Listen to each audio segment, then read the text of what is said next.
a ser muy rápido. Para contextualizar un poco la zona, en la época en que yo llegué, que no fueron 30 años, son casi 50, porque estamos hablando del año 70 y que está más cerca de los 50 que de los 40, Alejandro. Como yo nosotros. El tiempo pasa. Y un par de anécdotas que lo dicen todo. Entonces, sí, el control, vigilancia y todo esto las llevaban las ayudantías de Marina. Y yo conocí al de Noya, era un hombre agradable, y una noche, yo era joven, por supuesto, hace 50 años, y me interesó saber un poco cómo era aquello. Y entonces salimos en marea baja por la noche y tal, a la playa de Testal. Yo iba en un segundo plano porque no tenía ninguna función, ¿no? Y de repente vi cogieron a un montón de gente que estaba mariscando por su cuenta y sin permiso de nadie y a horas que no debían, y los llevaron al alto de la playa, ¿no? Y allí los pusieron para nada, porque se les tomaba el nombre y no se decía nada. Yo estaba paseando y vi a una chica realmente agradable, de aspecto, mona, y no me encajaba su figura en absoluto con la figura del mariscador. No, para mí era algo totalmente ajeno, y me acerqué, me puse a charlar y bueno, averigué quién era. ¿Quién era? Pues era una estudiante de medicina de Santiago. Y yo le dije, bueno, ¿y qué hace una estudiante de medicina de Santiago a las 12 de la noche mojándose, pasando frío y cogiendo berberechos? Y me dice, es que me quiero comprar una peluca. Y entonces se pasaba una hora mariscando y cogía dinero suficiente para comprarse una peluca y se acababa. Ese era uno de los agentes que explotaban aquellos recursos. Era típico que la gente que, por ejemplo, que había emigrado, la gente que iba a Suiza y todos estos sitios, pues cogieran las vacaciones en la época que entonces habría siempre el 1 de octubre, la veda, ¿no? Coincidiendo con la primera marea equinoccial, ¿no? Y hacían coincidir, insisto, las vacaciones con esa época, porque en 15 días ganaban lo que a lo mejor pues necesitaban 3 meses en Suiza para ganar. Estoy refiriéndome fundamentalmente a Noya porque entonces yo me centré mucho en aquello, ¿no? Era un banco enorme. Pensar que en Noya había 3 puestos que eran el Muelle del Marqués, el Freso y en Testal, en Boa, y normalmente todos los días había del orden de 10 camiones en cada puerto de unas 10-15 toneladas que se llenaban todos los días, aparte de los camiones que salían por otro lado y que nadie controlaba. Entonces la medida era un cajón hecho de madera que teóricamente tenía 50 kilos. Este cajón se ponía en la caja del camión, venían los mariscadores, arriba estaba el comprador o un representante del comprador, que eran normalmente conserveros, y echaban en el cajón. Cuando el cajón rebosaba, es decir, que ya hacía pirámide y rebosaba, eso se consideraba 50 kilos, entonces se daba un vale, etc. Hace 15 o 20 días estuve comiendo en el Freiso y evidentemente están mucho mejor organizados, pero lo que es curioso es que la unidad de medida o cómo se mide es una balanza digital que da el miligramo, y esto es definitivo para ver cómo ha cambiado el tema, ¿no?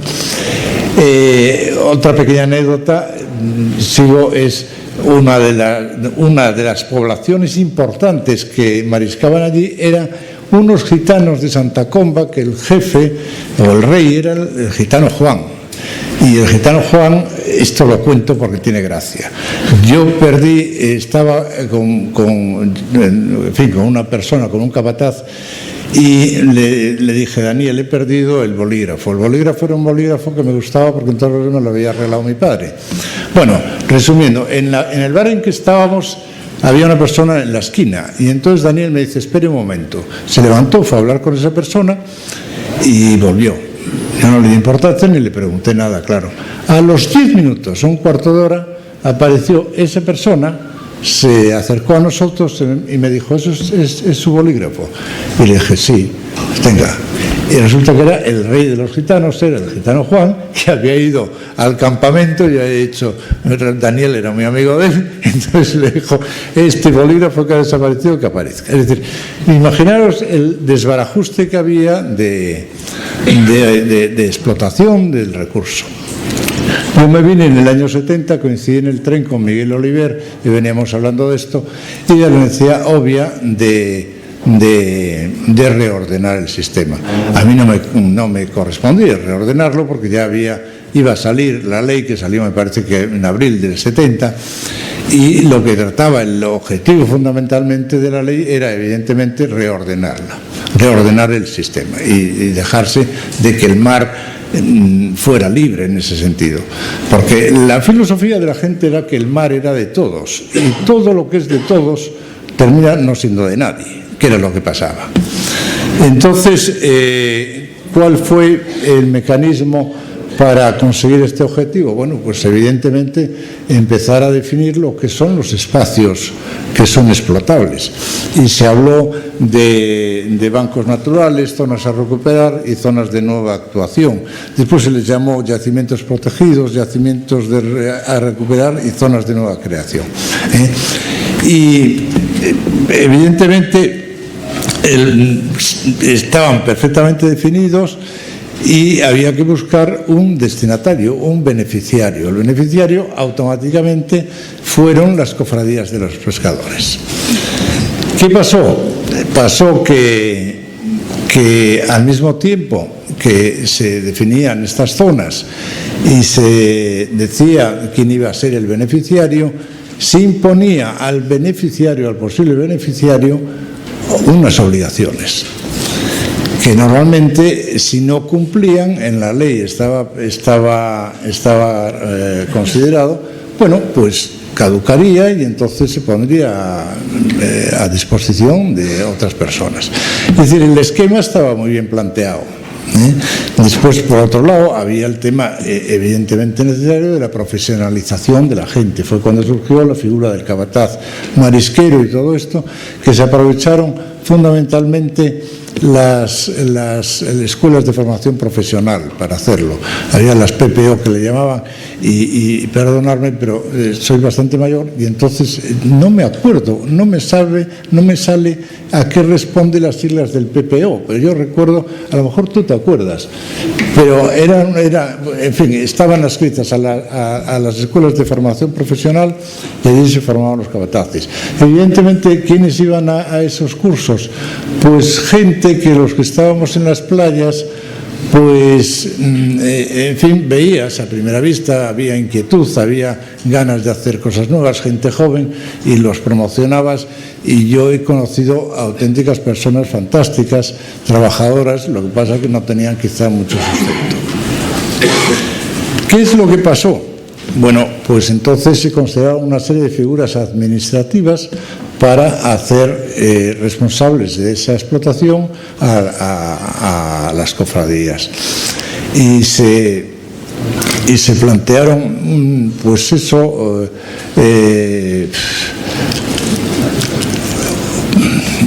una serie de beneficiarios y Alejandro, ya te lo dije. He tenido un problema de salud hace un mes y se me va a veces el tiesto. Y no sé a quién se le fue el tiesto en una conferencia que tuvo mucha gracia, a un político, no sé quién fue, pero lo solucionó muy bien y yo espero solucionarlo no tan bien, pero más o menos adecuadamente. Las autorizaciones, estaba hablando de las autorizaciones y de las concesiones. ¿Cuál fue el problema? Exactamente, ¿cuál fue el problema? El problema fue que el beneficiario iba a ser la cofradía. ¿Y cuál fue la filosofía de la cofradía? La filosofía de la cofradía no fue, a mi juicio, realmente buscar una explotación óptima del recurso, sino hacerse propietario, entre comillas, de esas zonas para excluir a todos los que no fueran de su cofradía. Y yo creo que ahí redundó el problema fundamental, que realmente el objetivo del beneficiario no fue el mismo que el objetivo que se había planteado el plan marisquero. ¿Qué pasó a posteriori? Bueno, que la administración, por la razón que sea, y mi opinión personal es porque es un sector que tiene un gran peso social y el sector además lo sabe, pues no le metió mano adecuadamente y en consecuencia las concesiones, independientemente de que se estuvieran cumpliendo o no lo que se había comprometido a hacer, nunca se les dijo que podían caducar. Y en consecuencia aquello fue una inercia que siguió. Yo ya estoy hablando del año 74, 75, yo por esas fechas ya había dejado el plan. Yo no me estoy responsabilizando de nada porque además no tuve ninguna responsabilidad, simplemente fue un poco desde el punto de vista técnico informar a personas, como me dice Alejandro, y tratar de sacar los conocimientos mejores posibles de todo ello y tratar de convencer a ciertas personas que eran significativas en el ámbito de las cofradías para que motivaran a las otras personas, pero nada más. Es decir, que yo no estoy echando balones fuera ni cosas de este tipo. Pero a partir del año 74-75 sé que fue cuando las transferencias y todas estas cosas, y lo que sí es cierto es que las nuevas administraciones que cogieron las transferencias pues tampoco actuaron, o fueron todos, es decir, no tuvieron el valor, a mi juicio. Ellos lo reconocen, además, porque yo los conozco, de exigir responsabilidades, y se dieron una serie de bancos naturales, etcétera, a las personas en propiedad y sin que supusiera ninguna obligación por su parte. Y de hecho, si analizamos, y yo estos días pues me he tomado un poco, no la molestia, sino el interés de saber qué había pasado, y si se analizan las estadísticas de hace 40 años y las de ahora, son muy parecidas o descendentes en términos de producción. Lo que pasa en términos a lo mejor de pesetas, euros por persona o por tal, pues ha aumentado porque al bajar el recurso pues ha subido los precios. De hecho, los precios ahora están disparados.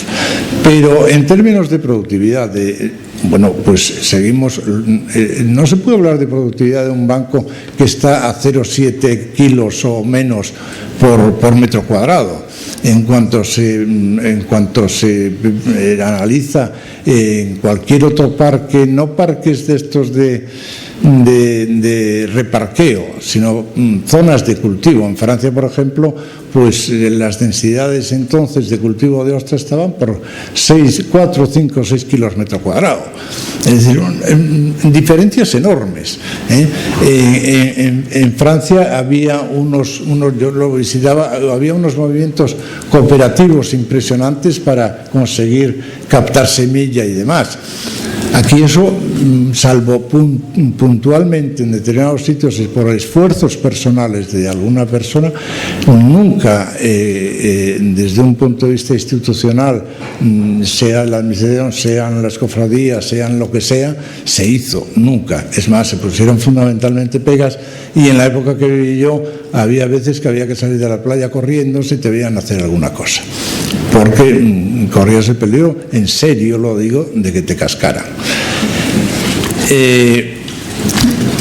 ¿Cuál es la situación actual? Pues a mi juicio sigue siendo la misma. Desde el punto de vista profesional o de profesionalización, evidentemente, pues aquí lo estoy viendo, ha mejorado muchísimo. A mí me consta que en el Villajuan se está formando mucha gente, que es a la que le correspondería o la debe corresponder en el tiempo, pues tomar el mando de todo esto, porque como siga así, pues seguiremos hablando. Yo recuerdo con Miguel hablábamos de las rías gallegas, y se sigue hablando diciendo que es maravilloso la productividad, etcétera, etcétera, y que lo que consiguen los franceses en 4 años nosotros lo conseguimos en 1.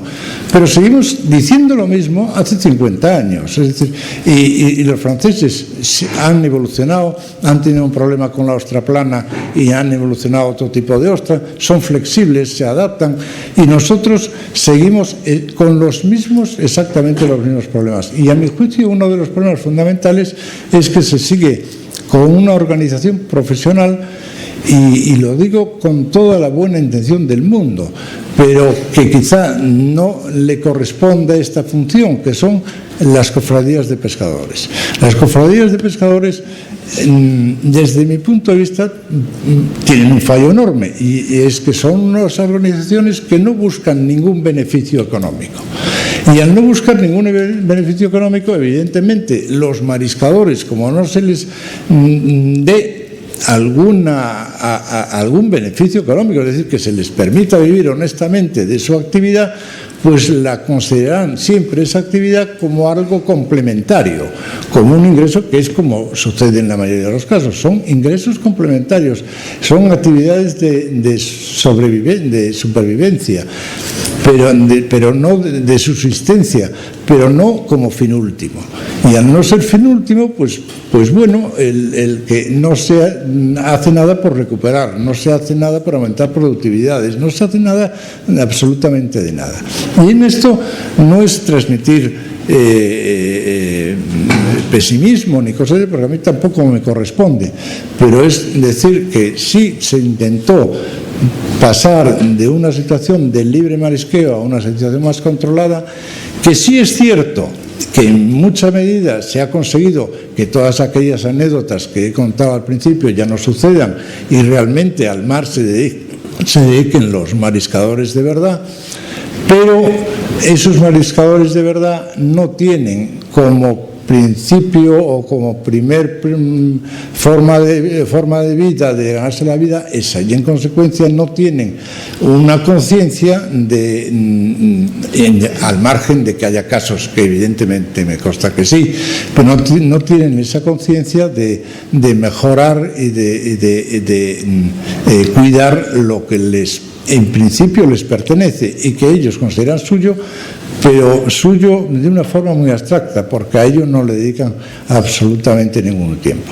Yo creo, Alejandro, que no quiero extenderme más, pero yo creo que está planteado el tema, no sé si con acierto o no, pero es mi punto de vista y es lo que yo recuerdo, que también recordarlo a estas alturas tiene mérito, ¿eh?